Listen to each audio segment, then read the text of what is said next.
तो प्यारे दोस्तों, आप सभी लोगों का मैं अपने YouTube चैनल डिकोड प्रीलिम्स पर बहुत बहुत वेलकम करता हूं। ज़िंदगी में कभी कभी ऐसा होता है कि एक दो सवाल से इंसान का सिलेक्शन होने से रुक जाता है।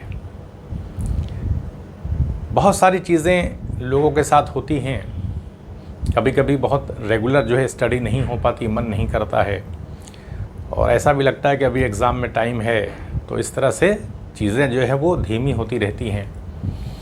तो जब भी ये बात रहे कि हाँ एग्ज़ाम तो हो गई, तो तैयारी अपनी जो है वो लगातार जो है वो जारी रखना चाहिए।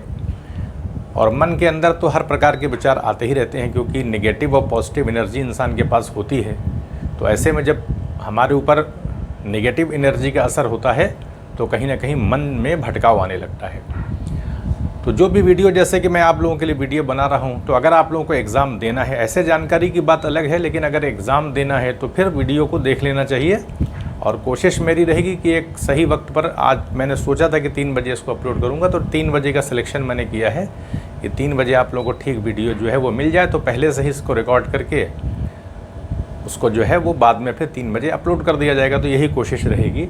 तो अभी आरओ के लिए स्पेशल जो है वो शुरू किया है मैंने, और यूपीपीएसएस के लिए भी ये चीज़ रेलिवेंट रहेगी। तो आइए देखिए, शुरू करते हैं। ज़्यादा सवाल नहीं रखे हैं। हो सकता हो कभी कभी क्या होता है कि हम वीडियो नहीं देखते हैं, लेकिन उसमें 1-2 सवाल ऐसे होते हैं जो एग्ज़ाम में आ जाते हैं। तो अगर हमने वीडियो देख लिया तो वहाँ पर एक सवाल हो जाता, लेकिन होता ये है कि वो चीज़ हो नहीं पाती है और फिर 1-2 सवालों से रह जाता है। तो देखिए, कोशिश मैंने की यहाँ पर कि मोहम्मद गौरी का प्रथम भारतीय आक्रमण हुआ था, तो ये हुआ था 1175 में। देखिए, ये पहला आक्रमण मुल्तान पर हुआ था, तो इसलिए ये डेट बहुत इम्पोर्टेंट है, पूछी जा सकती है। तो Mohammad Ghori's first Indian invasion took place in 1175 में। आगे देखिए, चलते हैं। सवाल ज़्यादा नहीं रखा, लेकिन एक बेसिक सवाल रखने की कोशिश की है। चौगान खेलते हुए कुतुबुद्दीन ऐबक की मृत्यु कहाँ पर हुई थी? तो वो मृत्यु हुई थी उनकी लाहौर में। Qutubuddin Aibak died while playing chaugan in Lahore. फिर देखिए, दिल्ली के सुल्तान इल्तुतमिश का अंतिम आक्रमण कहाँ पर हुआ था? तो ये पूछा भी जा चुका है और पूछा भी जा सकता है। तो देखें, ये बानियान पर हुआ था। Where did the last attack of Delhi sultan Iltutmish take place? वह है बानियान। निम्नलिखित में से किस सुल्तान को ईश्वर के सेवकों का सहायक जो है कहा गया है? तो वो इल्तुतमिश को ही कहा गया है।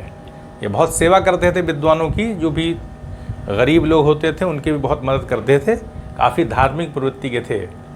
विच of the following sultan has been called helper of the servant of God? तो इल्तुतमिश को कहा गया है। फिर देखिए, किरामित और अहमदिया नामक उपद्रव किसके राज्यकाल में हुआ था? ये भी सवाल आ चुका है और पूछा जा सकता है।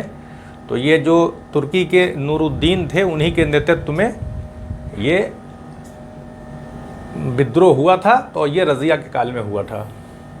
दिल्ली की सेना ने 1000 लोगों की भीड़ इकट्ठा हुई थी तलवार के साथ, तो उसको तितर बितर कर दिया था। तो ये सफल नहीं हो पाया था। तो इसके आंदोलन के नेता नूरुद्दीन थे। During whose reign did the disturbance called Kiramati and Ahmadiya take place? तो वो था रज़िया काल में। अब देखिए, इल्तुतमिश ने बलबन को सबसे पहले किस पद पर नियुक्त किया था? तो ये भी बहुत इंपॉर्टेंट है, पूछा जा सकता है। देखिए, खासदार है, अमीर आखुर है, बदायूं गवर्नर, वजीर है। तो ये खासदार के पद पर, यानी व्यक्तिगत सेवक के रूप में नियुक्त किया था इल्तुतमिश ने बलबन को। Iltutmish first appointed Balban to which post? तो वो खासदार के पद पर। अब देखिए, फिर आगे चलते हैं। बलबन के संबंध में निम्नलिखित कथनों पर विचार करें। आरओ और एआरओ में 39 सवाल इसी तरह 2 स्टेटमेंट पे पूछे गए हैं। बलबन को इल्तुतमिश ने बगदाद में ख़रीदा था, तो बगदाद में नहीं ख़रीदा था, बल्कि दिल्ली में ख़रीदा था। वह इल्तुतमिश के 40 दासों के दल में शामिल था। तो ये बात सही है, तो इसलिए बी वाला विकल्प सही है। Consider the following statements regarding Balban. Balban was purchased bye Iltutmish in Baghdad. तो ये सही नहीं है, ये दूसरा वाला सही है। He was part of the Iltutmish groups of 40 slaves. तो ये बी वाला विकल्प सही है। तो ये मैंने आपके सामने सवाल रखा, ज़्यादा वक्त भी नहीं लगा और चीज़ें आपके सामने आ गई। तो कभी कभी क्या होता है कि कन्फ्यूज़न की वजह से 2-3 सवाल गलत हो जाते हैं, संशय हो जाता है, दोहरा ना पाने की वजह से। और जब एग्ज़ाम आता है तो लोग पढ़ने में तेज़ी करते हैं, तो बहुत सारी चीज़ें एक साथ होने लगती हैं, तो फिर वहाँ पर गलती भी हो जाती है। तो ऐसे क्या है कि एक रेगुलर वे में चलता रहेगा आप लोगों के सामने। तो आरओ और एआरओ का, तो इसमें पीसीएस वालों का भी फ़ायदा मिलेगा और फिर पीसीएस वालों के हिसाब से भी कभी डाला जाएगा मैटर। फिर यूपीएससी का एकदम ही अलग मामला है तो उसको अलग किया जाएगा। तो सेपरेशन से क्या होगा, फ़ायदा होगा। तो चैनल को सब्सक्राइब भी करें और शेयर भी करें। आप सभी लोगों का बहुत बहुत धन्यवाद।